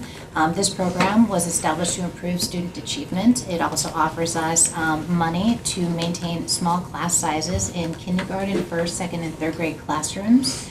We also offer high-quality professional learning for small group instruction, as well as instructional coaching, and I mentioned we have 3 coaches in the district. Each school has to identify a performance objective in kindergarten through grade 3. That's the data you're going to hear about for both math and reading. And as we've indicated, our local assessment that we've used to measure growth is our FastBridge screening, and we're going to use this evening the group growth report. So now you'll hear from our AGR principals who will highlight their literacy and math data. Good evening. Thank you for your engagement. We're excited to show our fall to winter data, and as Julie was so clearly explained, this is a real example of the growth chart. So on the top there, and this is reading, so the early reading assessment with K and 1, and you'll see that first graph are the students where they lie in each group, and then the graph on the right of that is to show where students lie in the growth that they made just from fall to winter. And then underneath that is kindergarten, grades 2 through 5, which is the A reading. This did bring to light that we had some needs that we needed to address in the early reading, and actually received some new and further deepening PD on some early reading and literacy skills just on this past Friday. And just to highlight with our 2nd through 5th graders there on the way right, so 82% of the students had shown either typical or aggressive growth from that fall to winter, so that was real exciting to see. And then this is the same graphs but for math, so the early math on the top there. And although we saw our K and 1 students not making the growth we wanted to see in early reading, then we saw a real boost with the early math. And then the same with our 2nd through 5th grade. So can I just ask quickly on, so what is this telling me? What, when I look at this, what would indicate that you had a good year? Well, if I were meeting with my 2nd through 5th grade teachers in math, I would say, looks like what we're doing is working. What we're achieving during our core instruction, the students are learning. We also would look deeper into the students that weren't making the growth and do some analyzing of maybe why they aren't. Is it an attendance problem? Are we not meeting their needs? So you're looking at the data that's on the right-hand side where it says fall to winter growth. For example, in the first grouping, it was up 18%, then 5%, 59%, and 18% again. Correct. How do you know what is good there? Should they all be at least 30? Should they all be at least 90? I'm just looking for some perspective. Sure. So again, that 18%, that would be flat growth. So 18% of our 2nd through 5th graders, and I'm just going to click on this, and that would been about 26 students. I'm on the right one. I'm just looking live here. About 26 or so students had flat growth, and then 5% of our students had, and help me you guys, moderate growth, and that was about 8 students, and then 88 students in those grades had typical growth, and 18% or 27 students had aggressive growth. So they're growing above, if you normed, those students. So it tells you the result. It doesn't, there is no benchmark necessarily. It's just fall to winter. There is also a benchmark. So what we decided to show you tonight was the growth, but we also have a very clear benchmark or proficiency growth. Okay. So Yeah. to elaborate on that, typical is statistically determined by Bridge, right? Fast-Bridge, correct. Fast-Bridge. So they have gone through their body of data and said, this is what we typically see with students, and then this would be below typical, and this would be flat, et cetera. Okay. Pat, if I could add some more information of how we might analyze some of these graphs, trends that we'd be looking for between fall and winter, we would want the number of students in the red bar graphs to decrease, because that would indicate that they're moving out of an area of maybe at risk and potentially into the yellow. So red and yellow, we're looking for decreases, and in the bar graphs of the green or the blue to be proficient or at benchmark or meeting the norms, we'd want to see those increase. So that's one way when I've sat in on data meetings that teachers are looking at the data in another way, another fashion. They typically break it up by grade levels. We chose to combine the K1 because it's the same subtest, and then the 2-5. But that would be a way that both our specialists and our campus principals talk with our teachers about, are we seeing a decrease in the visual, in the reds and the yellows, but an increase in the greens and the blues. So we sometimes have celebrations there, and if we don't, then we dig a little deeper and find out, as Libby has indicated, maybe why the why is behind that. So that's just another way that we look at that data. And just real quick then, Bob, I don't know if this can be applicable as we talk about referendum. It would be nice to see some type of a district summary. I mean, I know we get a lot of the report cards, but I think it would be helpful if we could show the public, yeah, here's how we're doing clearly, right? So everybody can understand A to B to C, whatever that progression is, good or bad, right? I mean, that's really what we're gonna be, hoping that the referendum can help cure some of those shortcomings. Yes. Have to work with the education department to put something together. Yeah. And pick something that's meaningful to people and accurate, and a true indication. Yeah, because, I mean, and this is good, this is great data, we just have to make it relevant to the public. And understandable. Yeah, yeah. Well, and when we do these classes, these numbers are so small, so if a kid comes in with a head cold, or he had a stressful night at home, it's hard to say. Everything has to be taken with a grain of salt. Or you've had a change in the class. Test in one anxiety, yeah, kids in and out. We have worked really closely with our teachers to say this, take a look at this, now what are you seeing? Does it match what you see every day in the classroom? And they know if it doesn't, then they say, oh, that's right. So they know their kiddos, so. Yeah. So, good evening, I'm Robin Franks, I am the principal over at GD Jones, and I have just looked over to what mid-year reading or literacy looks like according to Fastbridge at Jones. And as you can see at grades K1, at the typical and the aggressive growth, thank you so much. We're still learning the new vocabulary, can you tell? Yeah. For the most part, if you're looking at the left, we remained pretty even at the typical growth, and as I broke out that, or desegregated the data, if you will, drilled down a little bit more, discovered that both at the kindergarten level at Jones at winter time, we saw 8% of our, 17% of our kiddos, which reflects about 8% of our kids who fell below that typical growth. But at first grade, we saw 8 students rise above that typical growth, so that kind of explains to me the typical growth. And as far as the stretch growth goes, that's 1 student between kindergarten and first grade that moved up. And then if you look at the overall growth of all the kiddos, K1, 56% of our students saw that typical growth, and then 16% of our students saw that aggressive growth between the fall and the winter assessment. And then again at second grade, with regard to reading, we saw a little bit of an increase at that typical growth, I broke down the second and third grade numbers because of the K1, 2, 3. We saw a growth at second grade in reading at Jones of 7%, and third grade our students remained even. And then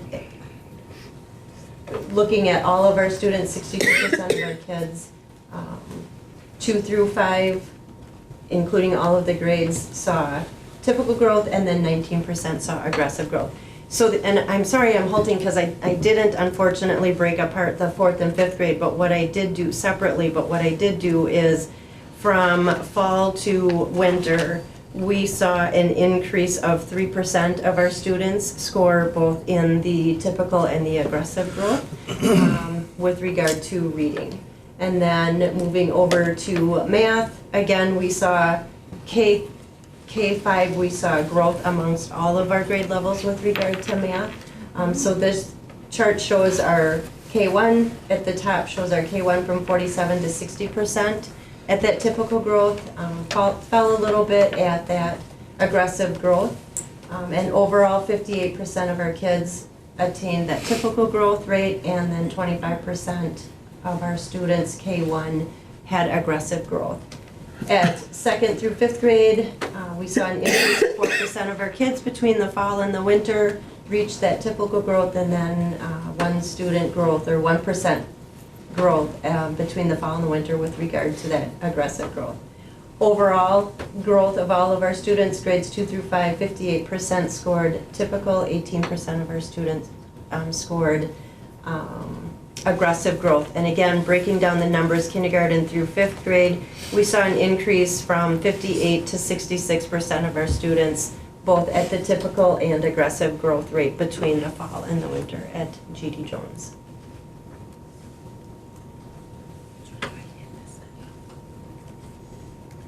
Right. Good evening, Colleen Burkon from Grant. So looking at our reading, I'm just going to focus on this graph to the right. For the early reading with K1, 71% of our students made typical or aggressive growth overall in reading. In grades 2 through 5 for that band, we had 67% of our 2nd through 5th graders making typical or aggressive growth overall. So the other charts are kind of self-explanatory, and what we're really focusing on, and Julie's been in our building several times as well as other coaches, just that growth for all. So that's why I'm focusing really heavy on that chart to the right, because that's kind of like Julie shared when she came and trained us, that you put all the students in a bag, you shake them up, and who grew? Just to have that growth mindset that all of our kids are going to grow at Grant. Heading to math. For kindergarten through 1st grade, from fall to winter, 79% of our students made typical to aggressive growth in the early math diagnostic. And in grades 2 through 5, 66% of our students made typical to aggressive growth in math. So again, you can see the numbers kind of stayed the same across the board, but when you look at that growth piece, growth for all, we're seeing some significant numbers. Thank you. Good evening, everyone. I'm Lizette Morozic. I'm the new principal at Hawthorne. We are going to click it here. As Andrea had shared before, what we're looking for is we're looking for that red or that high risk to go down. And if we look at K1, I don't know if this is a red dot. Look it. Oh, it doesn't work. So you get a pointer, yeah. It did. It doesn't work on the screen. Oh, it doesn't work on the screen. But, so if we look at the left side, we're looking for that red to go down, and then it was really nice because then sometimes you'll see the yellow go up because we moved them from high risk to some risk. But in this case, we had both go down, and then we actually had the students at benchmark actually increasing and then keeping those high learners at high level as well. So if we look at growth, we're looking at a total of 71% of our students that either achieved normal or accelerated growth at that K1 level. And when we move down to the 2-5 level, again, seeing that red go down, that's where that yellow has actually increased. So we moved them from one category to the other. Slight decrease in the students in the green, but sometimes that can be because our enrollment changes as well by 1, 2, or 3 students. And then actually are accelerated at going from 5 to 6%. So overall, if we look grades 2 through 5, we're at 67% of students that actually hit that normative growth or the accelerated growth. And then when we move to math, the exciting part here is the math curriculum is pretty rigorous. So if we just looked at the proficiency and we showed you just what students were proficient, I wouldn't necessarily show a lot of proficient students. However, because many were 1 to 2 to 3 grade levels behind, but when we can show growth, that we're really growing our students with this new rigorous curriculum, I might not be able to get them to grade level in 1 year, but over the course of a few years, we can get them there. So when we look here at where we did, and I'll just move you to the end column, but 51% had norm growth, and 29% in K1 had accelerated growth, which is amazing, just really, really good. Yay, my kindergarten, 1st grade teachers. And then my 2-5 teachers too, as well. We're looking at, I believe, 72% of students that either made that norm or that accelerated growth in math. So again, working really hard, and if they're in that high risk or that some risk category, looking at what interventions we have in place, changing the intervention, working very closely with Julie every week, and she's been a great resource, and we're so lucky to have her. Thank you. Thank you. I think Andrea's doing, yeah. Do you want me to just click for you? That'd be fantastic. All right. Let's pass it again. So on behalf of Colleen Hooley-Jepson, our campus principal at Lincoln School, she is with a team of educators this week at a conference in Minnesota, so she's unable to be with us. So she shared some notes, so I'd like to represent her thoughts and ideas around the Lincoln data. She first wanted me to share with the Board of Education that at Lincoln School, the academic goal in both literacy and math is to have 80% of the students achieve typical or aggressive growth by the end of the school year. So we can draw attention to the area of performance in grades K through 1. She's working with her primary teachers because we do see a bit of an increase in the some risk and at-risk categories, again, the red and the yellow, and a slight decrease when it comes to the fall to winter comparison for benchmark from 65% to 56%, and holding steady or flat growth at fall to winter in the blue or advanced categories. So she's working through a book study with her educators on differentiation for classroom teachers. She tells me EL teachers and title teachers. It's called differentiation in the brain to better understand the cultural and neurological needs of all students. She feels that this learning is going to impact some of that potential growth by the end of the year.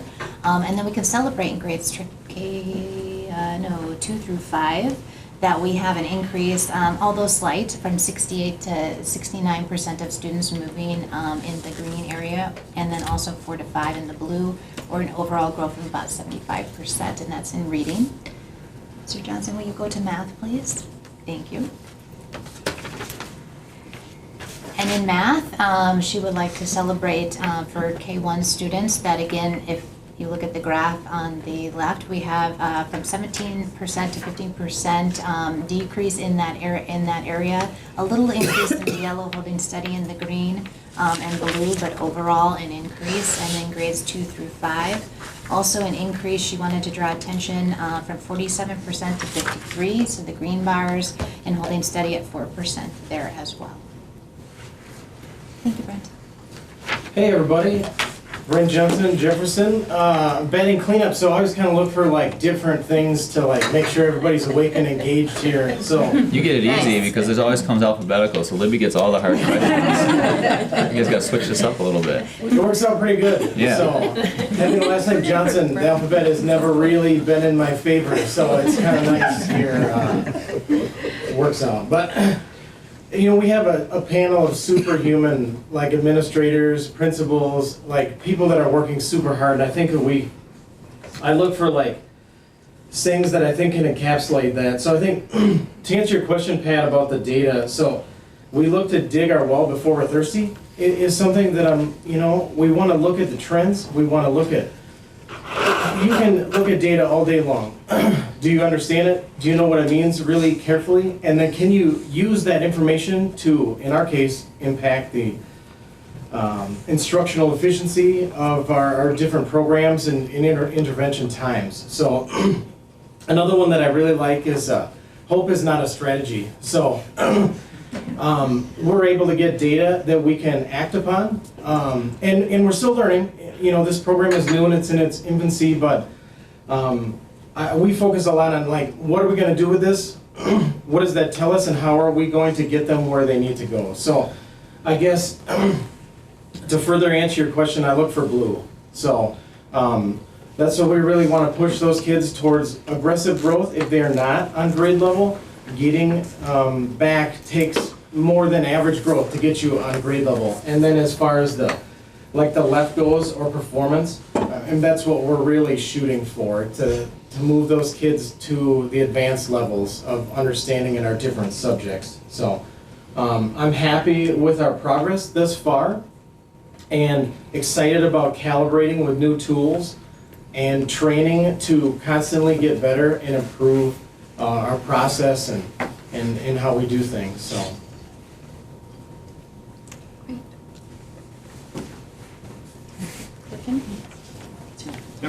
So just a quick question, Andrea or whoever, when you identify the aggressive growth, the blue, these are actually small numbers because of the size of the class, and I'm thinking of this about the perspective, the whole child, whole Wausau.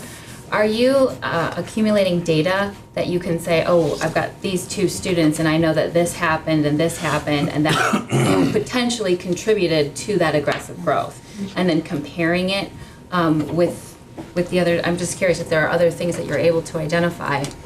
It probably varies quite a bit. Start with that? Okay. One of the tools that we have at our disposal is EduClimber that we have now been using for the last 3 years. And with EduClimber, we're able to house all of the data that we collect on our students, both academically and behaviorally. And a great feature of EduClimber is the ability to create a data wall.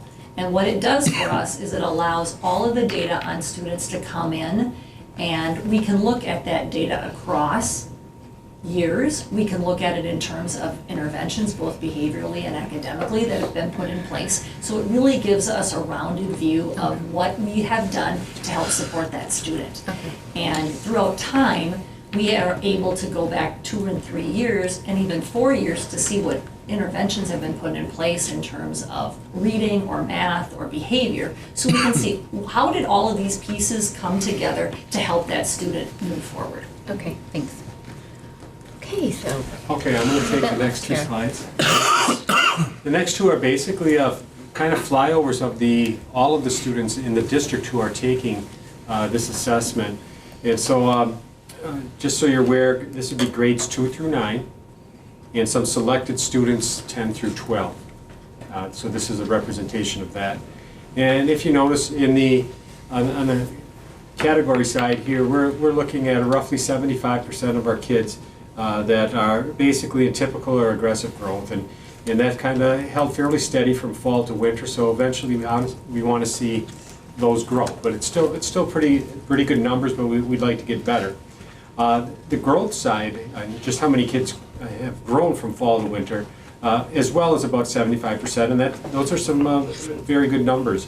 So we're seeing kids grow during that time period. So overall, in reading and be honest with you, math is remarkably similar. If you go to that one, it's about 75% of the students in that as well.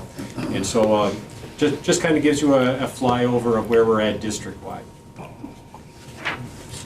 All it looks like, and we don't, I think we still don't know exactly what growth percentile means. Is it, the percentiles of the student population, or is it normed against some kind of growth expectation? Either way, it looks like we're beating Fastbridge's norms, though, right? Well, Julie, I'm going to have you help me with that one, since that's maybe a little bit more in your world. So Fastbridge has normative data, obviously, that they use from the students that they have within their system. And they look at that typical growth and that aggressive growth, and they base it on that child's age, demographic, year, and then puts that data together. And the neat thing about the growth report that we didn't go into detail tonight was individually, we can look at a student and we can see typically based on their peers, how much growth their typical peer would make, and then it will give us a prediction, which is fabulous, because then we can get a ballpark idea of where that student may finish. And then we also have the capability with this tool to see if we give that student more support or additional interventions, then we can have a goal score as well. So when we look at that normative data, that's really exciting for all of us, because we can look at individual students and look at that growth rather than just saying, here's the benchmark, no, they didn't make it, yes, they did. So we can use that normative data to really help us. Yeah, but already at the beginning of the process, we've got, close to 75% of our students in the top 2 categories, which has to beat the Fastbridge averages, right? Well, and that's exactly what they're looking at in terms of, and the training that we did this year with our trainer last fall, talked about it in terms of really focus in on your growth in the green and the blue, for lack of better terms. And really focus in on, look at it and see, are your students, because as you know, as you get older and the benchmarks change, the ante keeps going up. And so they're saying, look at that green, look at that blue, and do you see your students keeping up or exceeding? And that, when I looked at this data, I was very excited, because it showed me that we are doing not only enough to keep our students at adequate growth, we're doing things that really are moving students far ahead. It was really neat when I would go to different buildings and visit with teachers, and we would look at students who were well below the benchmark, but they grew 70th percentile. I mean, they made phenomenal growth based on just that ability of that teacher to understand what they needed. And that's why, that's so you can see I'm a bit passionate. That's one of the exciting things about my job, is that we can sit down and have conversations and say, what is the data telling us? How can we respond with our instructional resources and tools and our knowledge to really put in place a plan for that student to help them grow? That's great. Your passion is coming through, and thank you so much. This is some fantastic information. I see we still have quite a bit of information, so if we can just isolate the key takeaways and the remaining information. So this, I'll just speak to this slide. Yeah, That we were for going sure. to go building by building. What I asked each of the AGR principals to do was really capture something that was going well, and you'll see what's resonating up on this slide. Certainly, we continue with the kindergarten rotations at our elementary schools. We have the new math resource, which is part of our Guaranteed and Viable curriculum, working with those district literacy and math specialists. We've adjusted some pricing with some of our resources, and that comes through experience in the classroom where teachers recognize that they might need to do something different based on student needs. And then using data to really target our instruction, and that's increasing our student engagement. So quick overview of this slide. Thank you. And then Mr. Nyman is going to finish. And quickly at the end, just an overview there, and I don't need to go through all of that with you. This second slide that we started out with tonight talked about what we were trying to accomplish. One of those things that we identified was supporting teachers through the implementation of the new math curricular resource. There is an outline of all of the professional development that we've provided this year for teachers and that they've participated in the number of sessions that we have remaining to support them in year 2. And I'm in the process now of working with curriculum associates to plan for those. Next slide will highlight challenges that are being encountered, and I have to summarize this. I can probably say the challenges that we're encountering, we wrote this goal with the idea that it was a 4 to 5 year goal. So all of these bulleted items on this particular slide really translate into sort of what's next on the last slide in the presentation. When you think about all of the building principals here have talked about work that they're doing at the building level to support kids, to identify needs and provide intervention and provide enrichment. At the district level, we're really trying to move some of those bigger boulders in terms of systems changes. So the time needed to be able to do that effectively and efficiently is always a challenge. So Tricia, to your point earlier, how are we addressing when we're identifying kids who are experiencing aggressive growth? What are the contributing factors? In our business, it's a challenge. We struggle with that all the time because it's difficult to draw direct lines between because we did this was the result. But in an effort to do more of that, we developed the 4 achievement goals in the achievement strand of our strategic plan so that they would have kind of a cascading effect. We started with the classroom level and we started looking at some of the components from Danielson's framework. And we thought if we're creating more equitable experiences and environments for kids, then kids will be more engaged through technology implementation. It'll impact our attendance goal because they'll be more likely to be in school and wanting to be in school. And if we can do all of those things well, this will be the result and we'll be able to get that 30% increase. So we're trying to draw some connections between the work that we're doing at a district level. And here are some of the next steps that we've outlined in terms of the work that we're doing at the district level. So that is creating a walkthrough protocol for next year, focused on the 3 components from Danielson's framework out of Achievement Goal 1. The principals have all been leading work around those 3 components at their buildings over the course of this year. So sort of what is our ROI, our return on investment? So what is the impact of that professional learning? And then continuing to develop leadership competencies in the areas of the 4 Cs, and that's outlined in Goal A2. Fantastic. All right, well, thank you everybody for this presentation and for your hard work. That was great information. We will move on to the next agenda item, which is agenda item 8. It looks like, Bob, you have the rest of the agenda items here, so we'll just let you take it away. We don't have action items till the last one. Yep, a couple of non-action items. Okay. Referendum timeline. We didn't want to have an ops committee meeting come and go without at least having a referendum item, so we can talk about it a little bit. Last month, you gave us the authority to develop a proposal for a possible referendum. We're still doing that. That takes time. It's going to take a couple of months. I promised Dr. Hills I wasn't going to do anything crazy like put a motion in front of you tonight. So no motion, just an update. This says the same thing as the next slide. The next slide's just a Gantt chart saying the same. We're in the middle of January and February. We're developing some plan options. Think of it as a big funnel, and in the top of that funnel, a lot of intel. We did the Morris Leatherman survey. We did the staff building occupancy survey. Ideation sessions. Dr. Hiltz had countless listening sessions. We listen to you twice a month. Building all of that into what we want to be the perfect referendum question. And that perfect referendum question could come as early as late this summer. And it's got to balance affordability. Certainly has to do what's right for student achievement. Certainly, we're looking at what's right for the business community. Certainly trying to be innovative. We're trying to do all of those things, and sometimes one might be in direct conflict with the other. And that's the challenge. So we're doing that right now. In March, you're going to see something a little bit more concrete in terms of a plan. You will certainly play a role, obviously, in what that question looks like at the end of the summer, and we're going to get smaller and smaller and smaller with that funnel until we get that perfect referendum question at the end of the summer. And right now, the timeline includes a November election, November 3rd. So that's just an update, just kind of a teaser for what you're going to see next month. Great, and I just want to highlight this is for potential referendum. Yes. Thank you, Bob. Next item is also not for action. This is an update on teacher compensation. And is it okay to go to the next one? Absolutely, Okay, please. update on teacher compensation. In September, you gave us the authority to build what is now known as the single lane model, the single lane compensation model.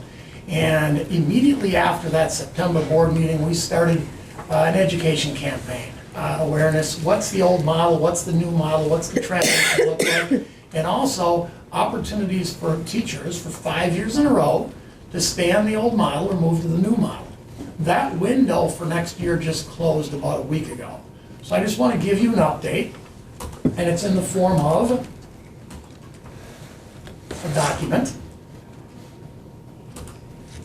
Find it eventually, it can be. I only have so many documents up here, really, we're always, of course, a PDF. There.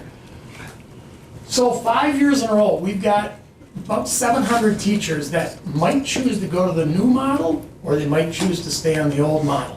So each of the next 5 years, we're going to get kind of an off-ramp where they can go to the new model and the ones that are on the old model can stay. As of last week, about 20% of all 700 teachers are deciding to stay on the old model. 80% are going to the new model. And the campaign that we went through to educate teachers, here's a breakdown by tier also if you're interested. Tier 1 teachers, we have fewer of them, 9% are staying on the old. Tier 2, 22% are staying on the old. They have a lot of growth they can squeeze out of the old model yet. Tier 3, 14%. We know Tier 3 is a lot of teachers that are down in that corner.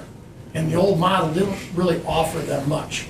So many of those teachers just unquestionably go to the new model. And then Tier 4, nobody is at the end of the model yet, I don't think. They're still growing through the model. So in Tier 4, that's the only place we have a majority, 63% are staying on the old model. Overall, 20% staying on the old model. Our campaign that we went through included some mass communication. We had a video that went out from Dr. Hiltz and team. We sent out some PowerPoints. We had some in-person presentations to groups of people. We sent many emails. We have some information on the district website. We have board materials. We talk about it in this room with you, and we put it out as board materials.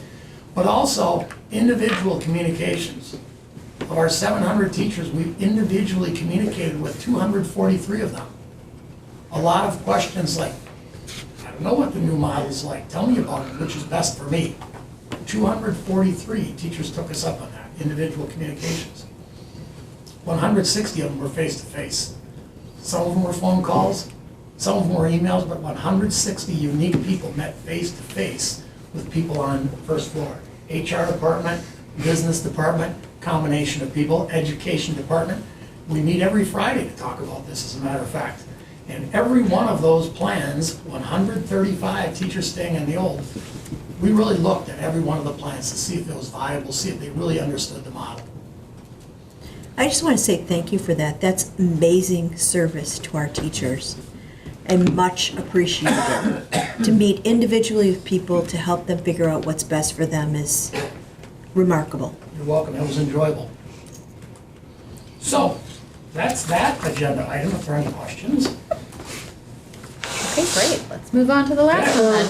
The We next have one. just a point of order on the last one. We've got is it different than the special meeting? No. It's This the point of same- order, we can talk about it now or later, but this point of order is just to ask for the special meeting, to ask for a meeting of Let's the get it on the electorate. agenda. Committee, full board, in a little while, hopefully, a meeting of the electorate. I see, okay. That makes sense. So, and we can talk about it all now or talk about it all later. Either way, we're gonna have to talk about it with the same group in the room. Might as well talk about it now, I Yep. would say. That makes sense. Okay. I'll call up the one that has the committee in a whole on top, not that it matters a great deal. It's the next Unless I meeting. can't find it now, okay. We're talking about perhaps purchasing some land. And it's land that is adjacent to the school forest. Here's a map. And right now, the school forest is probably 400 some acres, correct me if I'm wrong. And we're considering the purchase of this 40 acres, which would give us full ownership of Highway K, the river, and kind of close out our ownership of all of this land. We met in closed session a couple of weeks ago to talk about bargaining and negotiations parameters. The negotiations is done. We've got a signed offer to purchase / offer to sell. We would purchase for $125,500 for this chunk of land. In order for us to buy this land, you as a board, committee right now, board in a little while, needs to establish a special meeting of the electorate. So everybody in town can come and vote, yea or nay, right? We need to do that. And after that meeting, you as a board, again, need to take action from the electorate. Timelines are tight. We need to publish the electorate meeting 2 weeks in advance and also 1 week in advance. So it starts tonight, but it's not gonna finish tonight. Take it to the full board later tonight. The full board says March 16th is the day we want to have that meeting of the electorate. We publish it 2 weeks in advance, 1 week in advance. We have that meeting. After that meeting's done, March 16th, you as a board will follow the direction of the electorate. So right now, I'm just asking for you to send it to the full board. Okay. I don't know that, do we require discussion or move on the motion? Okay. So, point of order, this is a fairly lengthy accompanying language. Am I to read that all? I think we could Probably for probably precedent. only say this top part right First here. part and then as presented, yeah. Administration recommends the board establish March 16th. Okay. All right, so then I'm seeking a motion to recommend to the full Board of Education to establish March 16th, 2020 at 5 p.m. in the Nicholson Boardroom of the Longfellow Administration Center for a meeting of the electorate for the purpose of authorizing purchase of the land referenced in the accompanying resolution. So moved. Second. All in favor? Aye. Opposed? Abstention? Motion carries. Okay, with that, I'm seeking a motion to adjourn. So moved. Second. All in favor? Aye. Opposed? Abstention? Motion carries. Meeting is adjourned. Thank you, everybody. And then it's exactly the same. All right. Okay, great. All right, so at 7:03 p.m., I'd like to call to order a special meeting of the Wausau Board of Education. Very good, yeah. Thank you. Oh, okay, so on the agenda, we have discussion of potential action to adopt a resolution on the purchase of property to be sent to the electors at a special meeting of the electors. This will be the same motion. All right, so I don't believe that we need any discussion, given the discussion we had at the previous meeting minutes ago. So with that, I am seeking a motion to establish March 16th, 2020 at 5 p.m. in the Nicholson Boardroom of the Longfellow Administration Center for a meeting of the electorate for the purpose of authorizing purchase of the land referenced in the accompanying resolution. So moved. Second. All in favor? Aye. Opposed? Abstentions? Motion carries. I'm seeking a motion to adjourn. So moved. Second. All in favor? Aye. Opposed? Abstentions? Motion carries. Meeting is adjourned.